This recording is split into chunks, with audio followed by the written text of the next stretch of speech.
कभी एक आधुनिक भारतीय शहर की तस्वीर आंखों के सामने लाइए। शीशे और स्टील से बनी ऊंची ऊंची इमारतें जो आसमान से बातें करती हैं, चमचमाती मेट्रो ट्रेनें, सब कुछ एक भविष्य की झलक देता है ना? लेकिन इन्हीं चमकती इमारतों के साए में एक और दुनिया भी बसती है, एक ऐसी दुनिया जो अक्सर हमारी नजरों में नहीं आती। और यही विरोधाभास, यही कॉन्ट्रास्ट आज हमारी इस पड़ताल के दिल में है। ये कहानी है शहरी विकास की और उसी के साए में पनपने वाली शहरी गरीबी की। एक ऐसी सच्चाई जिसे समझे बिना भारत की तरक्की की कहानी हमेशा अधूरी रहेगी। तो शहरी गरीबी, इसका मतलब क्या सिर्फ पैसे की कमी है? नहीं, बिल्कुल नहीं। ये उन हालातों के बारे में है जहां लोगों को शहरों में एक ठीक ठाक जिंदगी जीने के लिए जो बेसिक चीजें चाहिए, जैसे साफ पानी, रहने को घर या हेल्थ सर्विसेज, वो तक नहीं मिल पाती। और देखिए, ये टॉपिक आज इतना जरूरी इसलिए भी है क्योंकि अभी हाल ही में ओडिशा सरकार ने एक बहुत अच्छी पहल शुरू की है जिसका नाम है सहयोग। इसका सीधा सा मकसद है शहरी गरीबों को सरकारी योजनाओं से जोड़ना। तो चलिए इसी के साथ इस पूरे मुद्दे को जरा और गहराई से समझते हैं।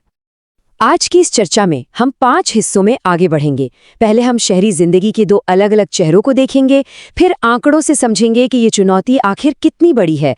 उसके बाद गरीबी के उस जाल को जानेंगे जिससे निकलना मुश्किल होता है, फिर सरकारी समाधानों पर नजर डालेंगे और आखिर में भविष्य के शहरों के लिए एक बेहतर रास्ता तलाशेंगे। तो चलिए पहले हिस्से से शुरू करते हैं। मुंबई शहर का ही उदाहरण ले लीजिए।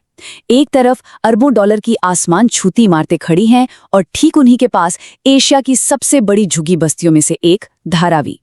ये सिर्फ जमीन का बंटवारा नहीं है, ये मौकों का, सपनों का और जिंदगी की सच्चाई का एक बहुत गहरा मनोवैज्ञानिक बंटवारा भी है। अब एक दिलचस्प बात देखते हैं। गरीबी तो गरीबी है ना?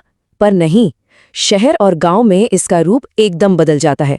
गांव की गरीबी अक्सर जमीन और खेती से जुड़ी होती है, लेकिन शहरों में कहानी बिल्कुल अलग है। यहाँ गरीबी की पहचान है भीड़ भरे घर, आज काम है कल नहीं वाली नौकरियां और एक अजीब सा अकेलापन।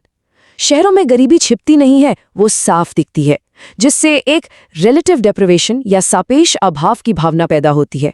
सोचकर देखिए, कोई झुग्गी में रह रहा है और रोज अपनी खिड़की से बड़े बड़े लग्जरी अपार्टमेंट्स देखता है। हो सकता है उसकी बेसिक जरूरतें पूरी हो रही हों, लेकिन वो जो रोज का कंपैरिजन है ना, वो उसे और भी ज्यादा गरीब महसूस कराता है। बस यही है सापेक्ष अभाव। चलिए अब जरा बड़े पैमाने पर देखते हैं कि ये चुनौती असल में कितनी बड़ी है। भारत इस वक्त एक जबरदस्त शहरी बदलाव से गुजर रहा है और जो आंकड़े हैं वो सच में हैरान कर देने वाले हैं। जरा सोचिए, 1951 में भारत की शहरी आबादी थी सिर्फ 6 करोड़ 20 लाख और 2011 तक यह आंकड़ा उछलकर पहुंच गया 37 करोड़ 70 लाख पर। ये सिर्फ नंबर नहीं है, ये हमारे देश के बदलते हुए चेहरे की पूरी कहानी बयान करते हैं। और ये रफ्तार रुकने नहीं वाली है। अनुमान है कि 2050 तक भारत की आधी से ज्यादा आबादी यानी करीब 87 करोड़ 70 लाख लोग शहरों में रह रहे होंगे। इसका सीधा सा मतलब है कि हमारे शहरों का भविष्य कैसा होगा, वही भारत का भविष्य तय करेगा। लेकिन एक अच्छी खबर भी है, हमने इस दिशा में काफी तरक्की की है। वर्ल्ड बैंक के मुताबिक भारत में जो अत्यधिक शहरी गरीबी थी वो 2011 के 10.5% से घटकर 2023 में सिर्फ 1.1% रह गई है। ये वाकई एक बड़ी कामयाबी है, पर असली सवाल अब ये है कि जो लोग अभी भी इस गरीबी में जी रहे हैं उनके लिए मुश्किलें क्या हैं और ये गरीबी खत्म क्यों नहीं हो पा रही है। और यही सवाल हमें हमारे तीसरे और सबसे अहम हिस्से पर ले आता है, गरीबी का वो दुष्चक्र। ये एक ऐसे जाल की तरह है जिसमें कोई एक बार फंस जाए तो उससे बाहर निकलना बहुत बहुत मुश्किल हो जाता है। आइए इसे कहानी से समझते हैं। एक शख्स है, मान लीजिए उसका नाम रमेश है। वो एक बेहतर जिंदगी की उम्मीद में अपने गांव से शहर आता है, लेकिन शहर पहुंचते ही वो एक जाल में फंस जाता है। पहला कदम, उसे शहर के बाहर एक बेतरतीब भीड़भाड़ वाली बस्ती में एक छोटा सा कमरा मिलता है। दूसरा कदम, उसके पास शहर का कोई पक्का एड्रेस प्रूफ या आईडी नहीं होता। नतीजा, वो सारी सरकारी योजनाओं के फायदे से बाहर हो जाता है। तीसरा कदम, पेट पालने के लिए उसे दिहाड़ी मजदूरी करनी पड़ती है। आज काम मिला, कल का पता नहीं, कोई सोशल सिक्योरिटी नहीं। और चौथा और शायद सबसे दर्दनाक कदम, उसके बच्चे वो अच्छी पढ़ाई लिखाई और हेल्थ केयर से दूर रह जाते हैं और बस गरीबी का ये जो चक्कर है ना, ये अगली पीढ़ी तक पहुंच जाता है।